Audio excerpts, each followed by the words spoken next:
Big boss से निकलने के बाद इवन आप सिद्धि विनायक मंदिर गए पहली बात, और हम दोनों में एक कॉमन चीज बताए क्या है, मैं कोई भी काम करने हम दोनों सुंदर हैं।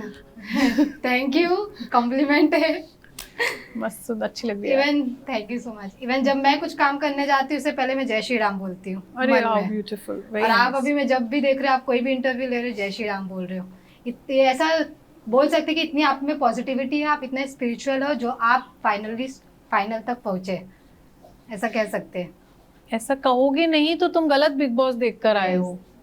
इवन कहो ऐसा, जो लोग बुरा कह रहे हैं उन्हें भी कहो। और आज पूरा दिन मेरे साथ रहने के बाद भी अगर तुमने नहीं कहा है तो मैं तुम्हारा इंटरव्यू लूंगी अपने चैनल पे। तो मैं रोस्ट करूंगी। राम जी की बहुत कृपा है यार।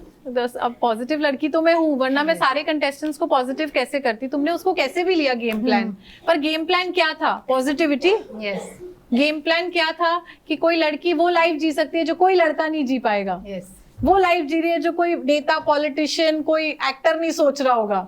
बहुत पैसे वाला भी जो होगा वो भी नहीं कह रहा होगा कि मैं बकलावा खाने दुबई चला जाऊंगा अगर खाना है तो यही तो किया ना। तो ये बुरा था क्या? नहीं, बिल्कुल तुमने नहीं। बुरा कहा, जिन लोगों ने कहा उन सबको समझाओ, नहीं समझा पाओ तो आओ मेरे चैनल पे। इवन आपकी लाइफस्टाइल को लेकर काफी ट्रोलिंग आपकी हुई, लोग घर ढूंढने गए।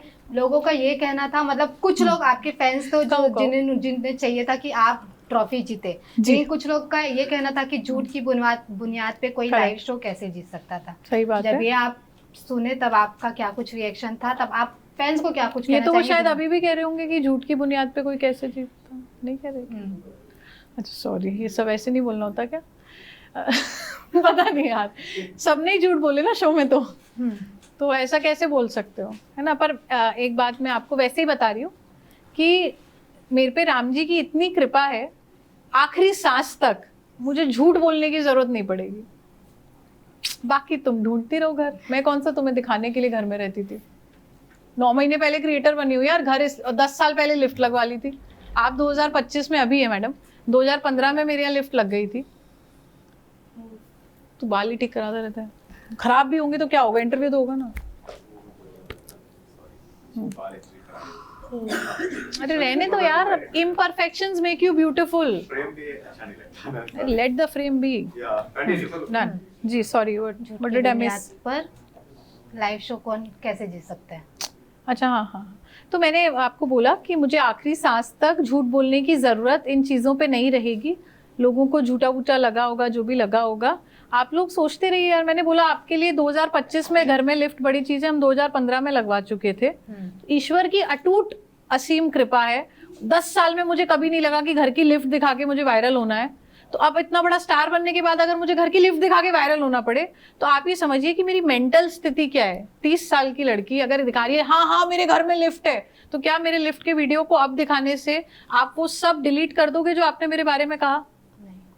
जब आप मुझे इतना बुरा कह ही चुके हो, तो अब उस लिफ्ट को दिखा के अगर आप सब मुझे वादा करो कि 1 लाख 2 लाख 4 लाख लोग जिनने ट्वीट किया मेरे खिलाफ या जिनने मेरे परिवार को ट्रोल किया, लिफ्ट तो मैं आपको आज अपनी माँ की कसम खा के खिला रही हूँ कि अपनी छोड़ो, अपनी मौसी के घर की भी वीडियो बना दूंगी।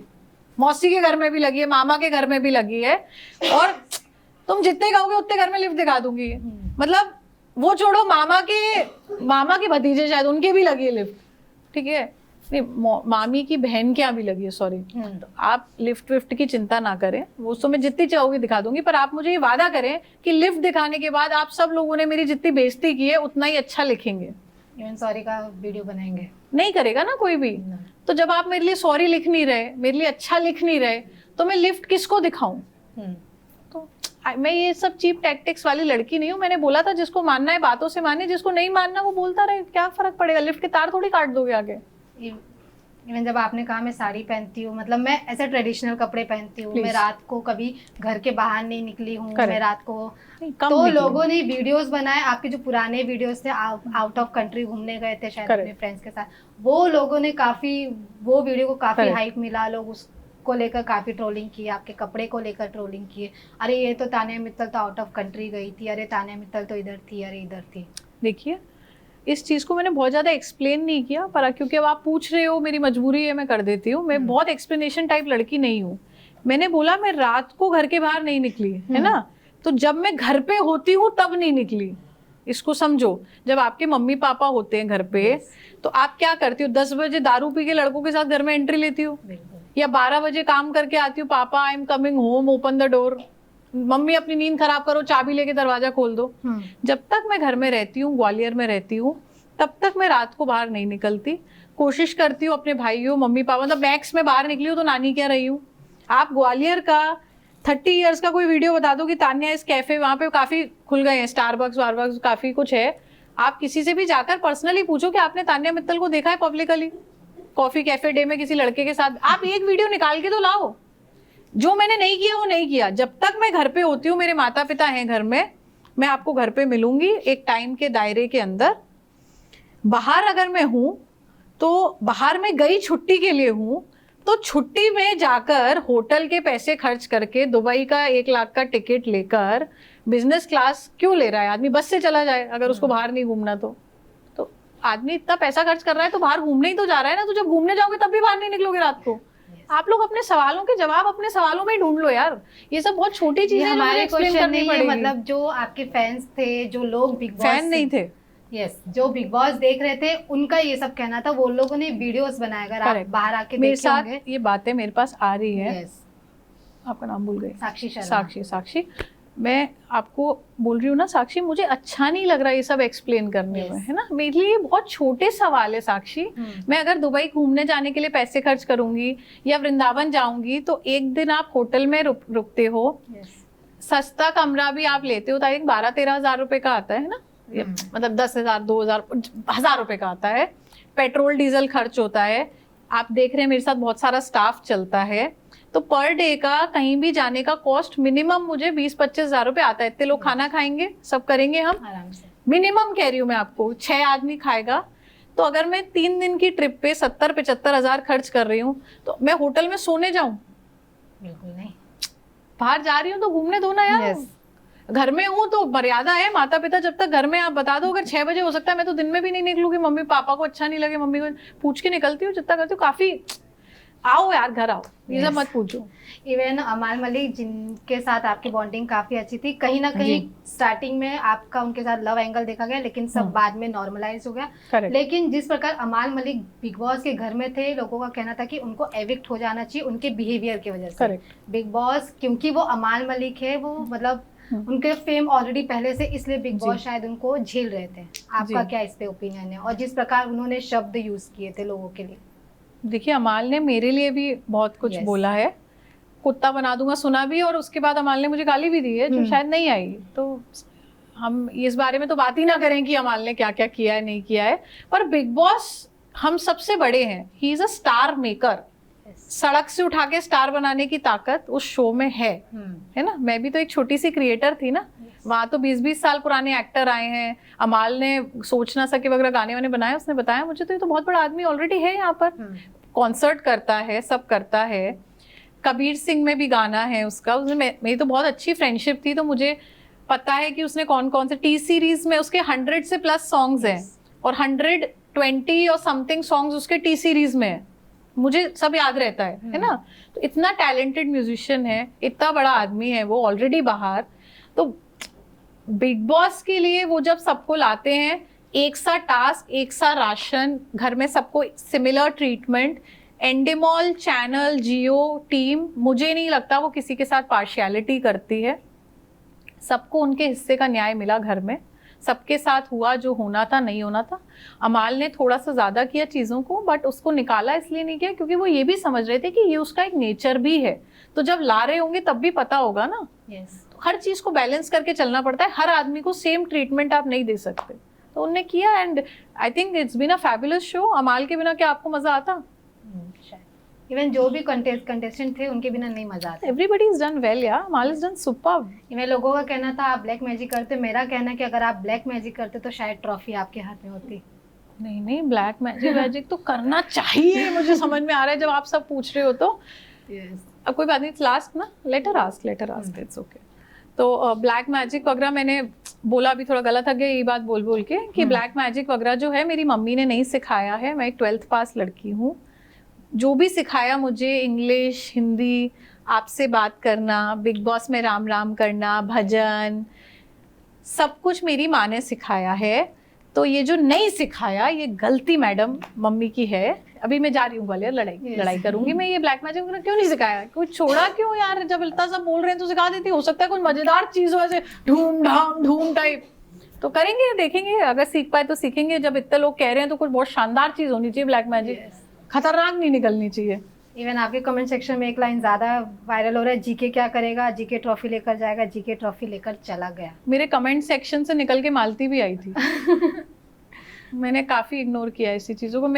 यार वो थोड़ा सा साइको पीस नहीं होते कि वो जैसे अर्जुन को मछली की आंख दिखती थी, मेरे को सिर्फ अपनी तारीफ दिखती है। वो बुराई वाले कमेंट पढ़े नहीं, ये सब आप बता रहे हो। अपन कमेंट्स, मैं मालती की तरफ ध्यान नहीं दिया, वो कमेंट सेक्शन से निकली थी, तो ये क्या चीज है। रखो अपने कमेंट अपने पास। इवन आपके साड़ी, आपके जो घाघरा थे बिग बॉस में काफी चर्चित थे। Out of the context question मैं पूछना चाहूंगी, प्लीज बेटा, अगर आपका कोई एक साड़ी मतलब काफी वायरल हुआ था, लड़कियों को काफी पसंद आया था आपका साड़ी, कौन सा? कोई भी साड़ी, आप जो भी सारे ही आए होंगे ना। यस, फिर ठीक है। तो फिर अगर कोई एक साड़ी आपको ऑक्शन में देना हो, कौन सी साड़ी दोगे, कौन से कलर की थी, वही बता सकते हो, और कितना रुपए का? सुरभि ना? सुरभि। नाम क्या आपका? साक्षी। साक्षी शर्मा, ब्राह्मण। हाँ यार अच्छा लग रहा है। साक्षी, एक साड़ी क्यों ऑक्शन करेंगे? 5 साल के कपड़े ऑक्शन करवा दो, रिपीट तो मैं करती नहीं। यस, एक आध साड़ी ऑक्शन है, वो वैसे भी बहुत जगह लेनी पड़ती है। मेरा भाई बहुत परेशान हो जाता है, इसलिए लोग कंफ्यूज भी हो रहे हैं। 2500 स्क्वायर फीट, 10,000 स्क्वायर फीट। मेरे से भी गलती हो गई, मैं बता नहीं पाई अलग अलग जगह कहाँ साड़ियाँ रखी है। मैं उसको क्लैरिफाई नहीं किया, फिर मुझे बहुत छोटा सा महसूस होता है कि नहीं ये एक हमारे घर में जगह है, ये हमारे यहाँ पे जगह है, ये तुम आके नापो यार। इंची टेप से मेरा क्या जा रहा है? मेरी सब जगह बहुत साड़ियाँ हैं, भगवान की बहुत कृपा है, और हमारे ईश्वर की कृपा है कि आप एक साड़ी छोड़िए 5 साल की साड़ियाँ ऑक्शन करा सकते हैं, क्योंकि रिपीट ज्यादा नहीं की है। कुछ साड़ियाँ हैं जिनमें मैं कुछ मंदिरों के दर्शन किए हैं, तो उसमें मुझे ऐसा लगता है कि ईश्वर का आशीर्वाद है। कुछ साड़ियाँ हैं जो मैंने अपने फादर के साथ, मदर के साथ पहनी है, या अम्मू और जैसे रोया तो उसका रुमाल बांधा था ना मैंने, तो कुछ साड़ियों में मेरा इमोशन है। वही 20 साड़ी होंगी जो मैं रिपीट करती हूँ कभी एक आध बार साल में। बाकी की 5 साल की मैं अम्मू से बात करती हूँ, पूरी ऑक्शन करवा देंगे, रेट जो चाहे आप लगा लो। पैसे का लालच कभी नहीं था। बिग बॉस की सबसे बुरी चीज जो आपको सबसे बुरी लगी और सबसे अच्छी चीज हो आप कभी नहीं भूलेंगे? कैसे भूलूं यार ये सब। मुझे बुरी चीज मैं कुछ भी नहीं कहना चाहती, क्योंकि कोई एक चीज को बुरा कहने का मतलब है बाकी सारी बुरी चीजों को छोटा महसूस कराना। टॉप क्लास बुरा हुआ है। सब बुरा एक समान, सारा बुरा सबके साथ। I give a dam. मैं सारा बुरा भूल जाना चाहती हूँ। एक अच्छी चीज मेरे साथ शो में हुई, वो था दी सलमान खान। सपना पूरा हो गया, बाकी क्या फर्क पड़ता है। इवन आज मैं सलमान खान सर को देख कर आ रही हूँ एक इवेंट के दौरान। मैडम मैंने क्या बोला, एक चीज बहुत अच्छी हुई, सलमान सर ने मेरा नाम लिया, किसी भी वजह से लिया, बार बार लिया। कितने लोगों को इस जन्म में ये नसीब मिलेगा? बिल्कुल तो वो याद रहेगा, ताउम्र पूरी जिंदगी याद रहेगा। लास्टली अपने फैंस को क्या कुछ मैसेज देना चाहेंगे जो अब बोल रहे तानिया मित्तल डिजर्विंग थी, तानिया मित्तल के हाथ में भले ट्रॉफी नहीं आई लेकिन उन्होंने लोगों का दिल जीता, बिग बॉस को बनाए रखा? देखिए, मेरे जो भी फैंस हैं जिन्हें लग रहा है मैं डिजर्विंग थी और नहीं जीत पाई, मैंने आज उन्हें सिद्धिविनायक का वीडियो डाल के पूछा भी क्या मैं हार गई। मैं पढ़ रही हूँ कमेंट्स, हम सब बात कर रहे हैं, थोड़ा मन में उनके है जो भी, मैं उनसे बात करती रहूंगी। मैं उन्हें यही समझाने की कोशिश करूंगी कि जीवन में हर जंग जीतने के लिए नहीं लड़ी जाती, कई बार जंग में होना भी आपकी जीत है, तो इसको आप दिल पे ना लीजिए। हम नहीं जीते तो क्या हुआ, कोई और जंग लिखी होगी जो हमें ही जीतनी है। तो there is, you cannot compare the sun and the moon, they have a different time to rise, they rise when it's their time। तो जब मेरा वक्त आएगा विनर होने का तो मैं कहीं ना कहीं जीत जाऊंगी। आप परेशान ना हो, मैं कोशिश करूंगी आपके लिए कुछ जीत के लाऊं, क्योंकि आप लोग दुखी हो रहे हैं, मुझे बुरा लग रहा है। क्यों दुखी हो रहे भाई? मैं घर जा रही हूँ, मम्मी मिलने वाली है, चूल्हे में जान दो सब कुछ। इवन एक लास्ट क्वेश्चन पूछना चाहूंगी जो कि पर्सनली मुझे भी काफी हर्ट किया था। जिस प्रकार आपके मम्मी पापा ने भी एक स्टेटमेंट जारी किया था, मतलब उन्होंने कहा था कि आपको जिस प्रकार ट्रोलिंग किया जा रहा है, जिस प्रकार बोला जा रहा है, अब वो कैसे हैं जब आप उनसे घर से निकलने के बाद मिले, उनकी मानसिक स्थिति कैसी है, उन्होंने कितना? कब आए मम्मी पापा स्टेटमेंट देने? अब मतलब तुम किसकी मम्मी का वीडियो निकाल के लाई? मेरा नहीं था एक स्टेटमेंट। तुम घर आओ, मेरे मम्मी पापा पार्टी कर रहे होंगे, दुबई का बकलावा खा रहे होंगे मेरे पीछे से, तो ये सब चीजें आप ना सोचें कि मेरी फैमिली इन सब चीजों से हिलेगी। वो बहुत स्ट्रांगली रूटेड लोग हैं, उन्हें तो हंसी आ रही होगी सोच के कि लिफ्ट पे लड़ रहे हैं, तो वो सोच होंगे ये भी नहीं जवाब देगी, वो मेरे को भी जानते मैं भी साइको केस हूँ। तो सब बहुत मजेदार फैमिली है मेरी। बस वो मेरे लिए बहुत दुखी है जो मेरे साथ हुआ। तो मैं अभी ज्यादा बात नहीं कर रही हूँ, क्योंकि मैं बात कर रही हूँ मेरा रोना आ रहा है, मैं थोड़ा ट्रॉमेटाइज्ड हूँ। मैं इसलिए बॉम्बे रुकी हूँ 3-4 दिन अपने आप को नॉर्मल करके फिर सबसे मिलूंगी। आप लोग को सेल्फी भेजूंगी। सब लोग को लग रहा है कि मैंने अपनी मम्मी छुपा ली परिवार का सच बताने के लिए, but I think it's time when I go home the first thing you will see is a selfie with my mother. और मैं आपको कुछ दिखाने में इंटरेस्टेड हूँ नहीं। Thank you so much Tania ji, and congratulations and all the best for your future upcoming. Thank you ji. जय श्री राम। जय श्री राम।